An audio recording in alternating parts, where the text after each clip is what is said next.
What's up, guys and gals? It's your host with the most, Griever, as always, bringing you guys the latest chapter review for One Piece. One Piece chapter 1015, entitled Change. Now, I do apologize, like I'm going to be doing for all of my reviews this week. I did not exactly have a very easy weekend, so it was very difficult for me to get any recording done whatsoever.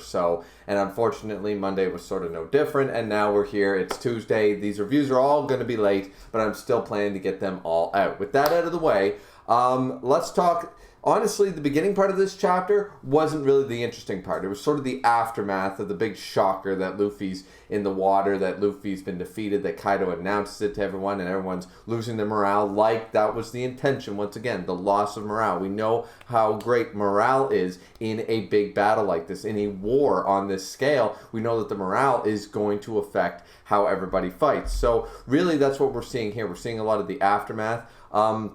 Unfortunately, some people will be happy about this, but unfortunately, it doesn't look like Chopper is going to be able to get the final blow on Queen. Now, it does make sense from a narrative perspective, something I've been complaining about for a few chapters now, in regards to Zoro returning to the fight.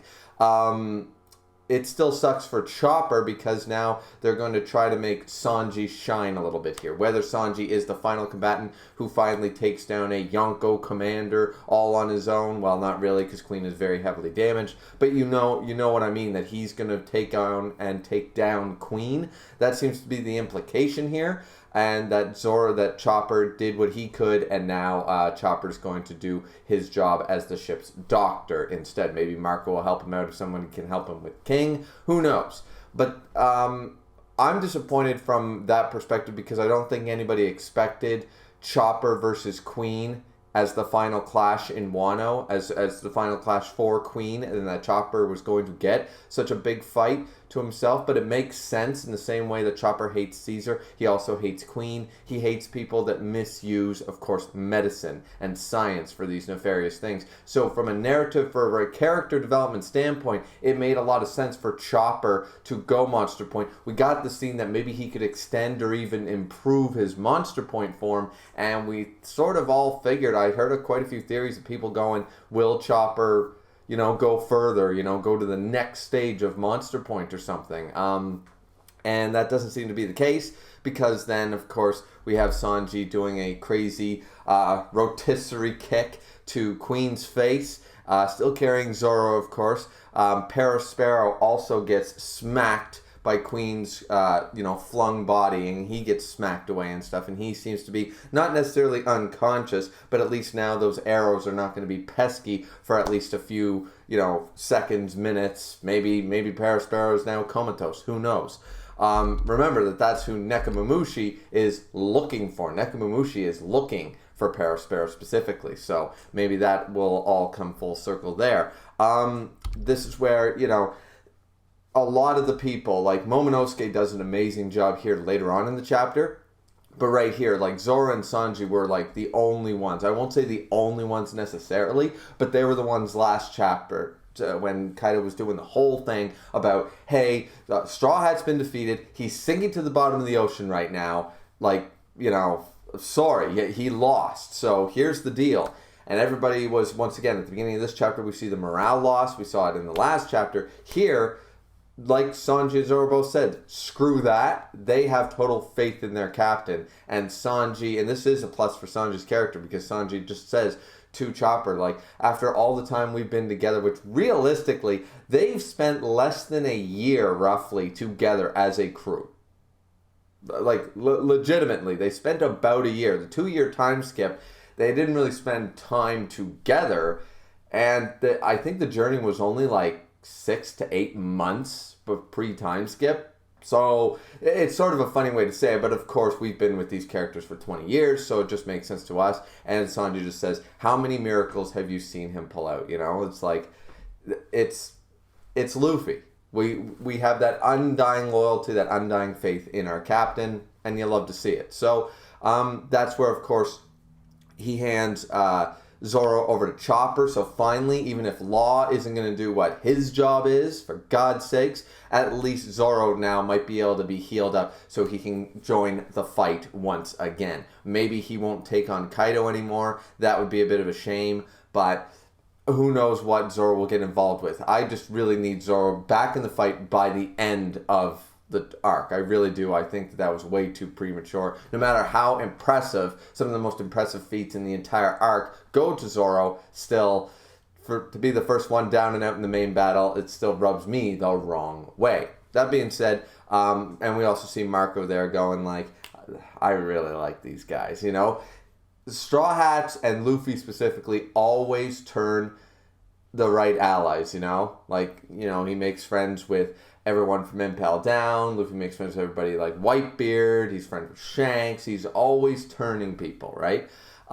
Whether it's respect as an adversary or something else, he's always turning people. So, and we're seeing that with Marco here constantly. Now, this to me all but confirms Kiku is dead.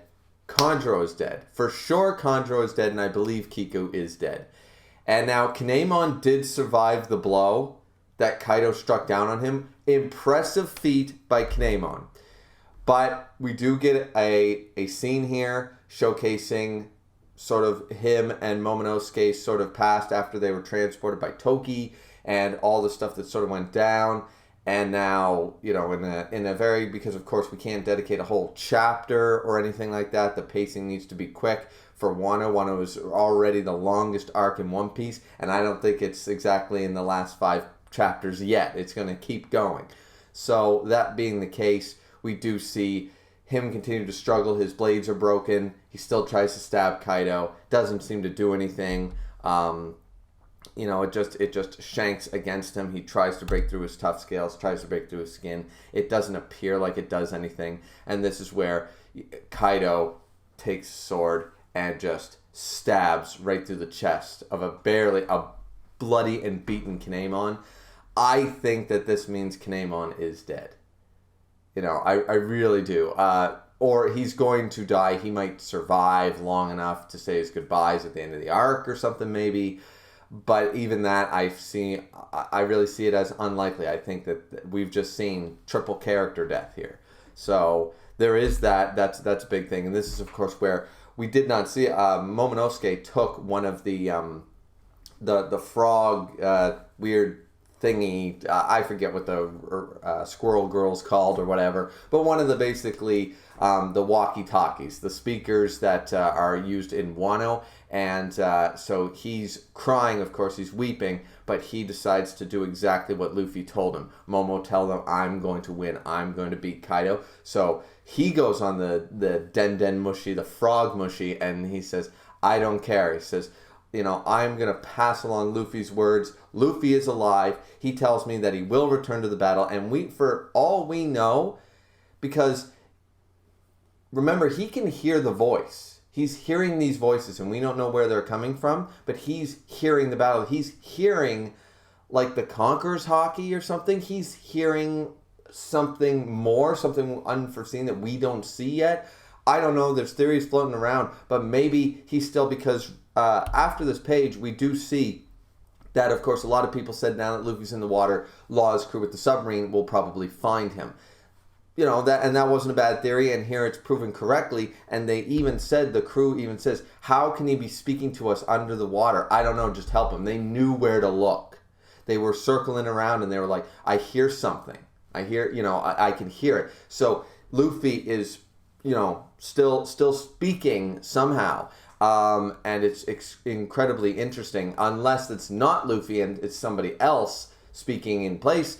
Who knows, but Momonosuke, I think, fully believes this, and even if he doesn't, it's a double whammy. Either he still hears Luffy, just like the crew is in the submarine, and he knows that Luffy is alive and he actually can hear his thoughts, can hear his determination, or he's putting this on as a good leader should, as his father would do. He's doing it because he knows that it's not just about one person. They need to win this war. They need to win the raid of Onigashima. So he claims Luffy's alive. He will return to battle. Keep fighting, because he's going to continue the fight and he's going to beat Kaido. And it's like, okay, that's what they all needed to hear. We see shots of Yamato, Jinbei, Horigori, what's his name? Totally forget now. But anyway, we see a bunch of people there, It's really good. Luffy's going to win. We see all the cheers, So, as I said, regardless which way it is, regardless whether Luffy is actually still exuding, just like when he's passed out, he exudes Conqueror's Haki. If he is still speaking to Momonosuke unintentionally and just Momonosuke can hear him, then he knows he's speaking truth. If not, he knows that this is what they need. Kaido was trying to break their morale, and he just completely 180'd it, and that's exactly what needs to happen. We see the smiles of a lot of the Straw Hats. We see the smiles of Kid and Robin and Brooke and Chopper crying and all this stuff, and it's really great. Now, Kaido does catch up to Momonosuke, unfortunately, and he just, he's like, all right, I'm going to take you down. All of a sudden, apparently Shinobu does Ripe Jutsu. I'm not sure what that does, but apparently it breaks off a piece of Onigashima and they go flying. I'm not sure exactly what happened there. I really have no idea, unless it was Yamato who did it, but I don't think it was. I think Shinobu actually did something there. I'm not sure. As I said, they still see Luffy passed out in the water, but the crew, the Law's crew, is there, and they're gonna go and grab Luffy and help him. So now we know that Luffy's recovered. Also, Zeus seems to be alive in the climb attack. So everyone that was sort of like, I was a little like, okay, Zeus, he's not the best character or anything, but that is sort of sad, and it does get rid of Nami's power up, and it's like, really? Like, Nami's only real power-up that was significant, and we're going to get rid of it? Man, that's bold, right, of Oda and stuff. And then, apparently, in the climb attack. So now Zeus, I guess, is permanently, I believe it's Zeus. So I think everybody thinks it's Zeus. So it's now permanently part of Nami's power-up and everything. There's going to be no hold over him by Big Mom anymore. He's part of the climb attack. I don't know how she could recall him at this point. I don't really know how it happened, but it happened. So, now, Law is teaming up with Kid, which makes sense, because right now, of course, we have Hawkins is fighting against Killer, so it's Kid versus Big Mom. And honestly, once again, in my opinion, other than Zoro or Luffy, and we've seen the results of these battles, out of all the supernovas, the only ones with a shot, as far as I'm concerned, would be the number 1 and the number 2. And we're seeing that even they can't really do it 1v1. It's still slightly out of their league right now. So no matter how impressive their feats are. So Kid versus Big Mom was not going to lose to Kid 1v1. Kid was not going to win that fight. But now Law showing up, which I would argue Kid and Law are 3rd and 4th place, Law being 3rd and Kid being 4th place respectively. As far as the supernovas go, yeah, they might have a chance, especially given Law's abilities and stuff, they might have a shot at least holding Big Mom to a stalemate, something like that. We're going to see. We're going to see what's happening, but so Law's going to team up with Kid for now. This is where we see Yamato show up at the end of the chapter and yells Kaido. And of course Kaido looks up and says, I think you mean Father Yamato. And Yamato just says, no, I've come here to cut those chains. So Yamato has finally shown up. Yamato is going to keep Kaido from entering the fight. Yamato is definitely a powerhouse, we know that, and is going to be able to keep when she's able to go all out, or as Kazuki Oden maybe, who knows, but she's going to be able to keep Kaido preoccupied, keep him out of the fight temporarily until Luffy or Zoro or both manage to get back on their feet to go fight Kaido round goddamn 2. Or in Luffy's case, once again, Kaido is like Crocodile. Let's do multiple rounds, because Crocodile is just stronger than Luffy at the time. Kaido is stronger than Luffy.